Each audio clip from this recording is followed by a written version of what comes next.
κ. Γιώργος Πατούλης, καλησπέρα σας. Καλησπέρα σας. Δήμαρχος Αμαρουσίου, Πρόεδρος του Ιατρικού Συλλόγου Αθηνών και βέβαια, πώς να πει κανείς, εμπλεκόμενος άμεσα σε όλη αυτή την υπόθεση και τις συναυλίες που έγινε και σε όλη αυτή την υπόθεση με την αποστολή, ας πούμε. Καταρχήν εδώ έρχομαι ως γιατρός, όπου μέσα από την προσπάθεια που κάνουμε μαζί με την αποστολή της Ιεράς Αρχιεπισκοπής και τον Διευθυντή, τον κύριο Δήμτσα, δημιουργήσαμε το Ιατρείο Κοινωνικής Αποστολής. Θέλω και άμεσα και έμεσα να ευχαριστήσω την εκπομπή σας, εσάς προσωπικά, για τη βοήθεια που κάνατε πριν λίγο καιρό να γεμίσουμε 10.000 κόσμο στο ΟΑΚΑ και μέσα από αυτήν την προσφορά τη δική σας αλλά και του κόσμου να μπορέσουμε να αγοράσουμε εμβόλια και να εμβολιαστούν πάρα πολλές χιλιάδες παιδιά. Θα ήθελα να πω ότι ακούστηκαν πολλά. Πράγματι η ιστορία, ο πολιτισμός, οι ρίζες μας είναι αυτό το οποίο μας κρατούν ως χώρα, ως έθνος, μαζί με τον ελληνοχριστιανικό πολιτισμό, αλλά στο Γολγοθά τον οποίο περνάμε στην οικονομική κρίση θα πρέπει να αντιληφθούμε ότι κάποιοι είναι πιο δυνατοί και κάποιοι είναι πολύ αδύναμοι. Σε αυτούς τους αδύναμους θα πρέπει να απλώσουμε το χέρι και επειδή ο Γολγοθάς είναι πολύ επίκαιρος για τις επόμενες μέρες, θα πρέπει να αντιληφθούμε ότι αν δεν ανέβουμε όλοι στο ξέφωτο θα είναι μια μεγάλη αποτυχία. Σε αυτή λοιπόν την προσπάθεια ο ιατρικός κόσμος, πολλοί εθελοντές, βάζουμε το δικό μας λιθαράκι. Το λιθαράκι ώστε όταν χάνει την υγεία του ανασφάλιστος πολίτης να μπορεί να το βρει και να πάρει και τη θεραπεία του. Αυτό είναι το Ιατρείο Κοινωνικής Αποστολής. Εκατοντάδες ογκολογικοί ασθενείς δεν μπορούσαν να προσεγγίσουν το Εθνικό Σύστημα Υγείας γιατί δεν είχαν ασφάλιση. Θα σας πω ότι πάνω από 1 εκατομμύριο ανασφάλιστοι πολίτες είναι σήμερα χωρίς δυνατότητα προσέγγισης στο σύστημα υγείας.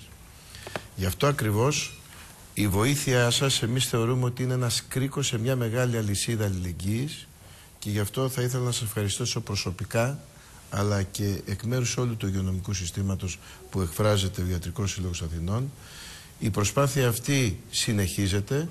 Ήδη, όπως ακούστηκε και από τον σεβασμιότατο Μητροπολίτη Σύρου, έχουν γίνει πάνω από 13 οδηπορικά υγείας και στην παραμεθόριο Ελλάδα, γιατί και εκεί χτυπάει, ή θα λέγα εκεί χτυπάει η Ελλάδα, στους ακρίτες που αντιλαμβάνεστε όταν στην κεντρικό σημείο της χώρας, στην πρωτεύουσα ή και αλλού υπάρχουν ζητήματα υγείας, φανταστείτε στα παραμεθόρια και ιδιαίτερα τους χειμερινούς μήνες.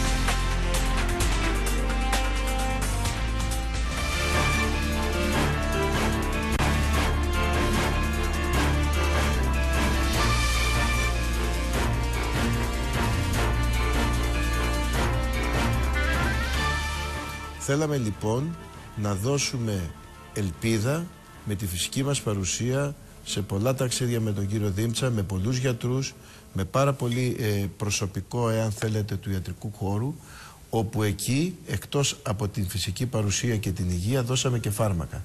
Αυτή είναι η Ελλάδα, αυτή είναι η αλληλεγγύη, εάν θέλετε, αυτή είναι και η Εκκλησία που εγώ τη γνώρισα ακόμα περισσότερο με αυτή την δυνατότητα που μου έδωσε ο μακαριότατος Αρχιεπίσκοπος μέσα από τους εκπροσώπους τους, να δω ότι κάνουν ένα πολύ σημαντικό έργο, αλλά και συγχρόνως αυτό το έργο κάθε μέρα να προσθέτει κρίκους αλληλεγγύης και βοήθειας.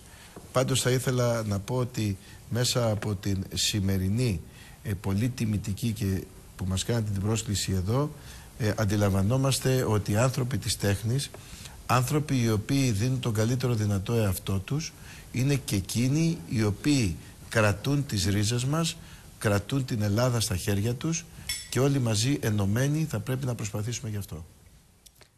Θέλω να ευχαριστήσω και τον Ιατρικό Σύλλογο και τον κύριο Πατούλη, διότι μας έδωσε τη δυνατότητα να δημιουργήσουμε το Ιατρείο Κοινωνικής Αποστολής.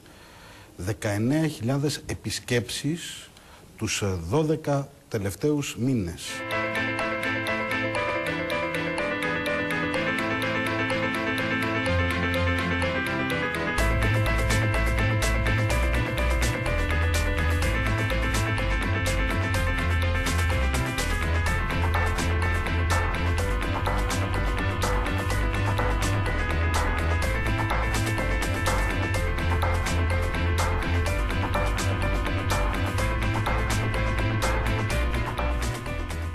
Και το πιο συγκλονιστικό, αυτή η εκπομπή, θα μου επιτρέψετε να την αφιερώσω σε εκείνο τον πατέρα που ήρθε ένα Σάββατο όταν συγκεντρώναμε φάρμακα και άφησε τα φάρμακα που ήταν καρκίνου.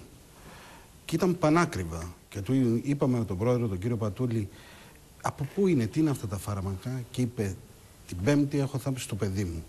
Και τα έφερα σε εσάς σήμερα για να μπορέσετε να τα δώσετε σε έναν άλλον άνθρωπο που υποφέρει.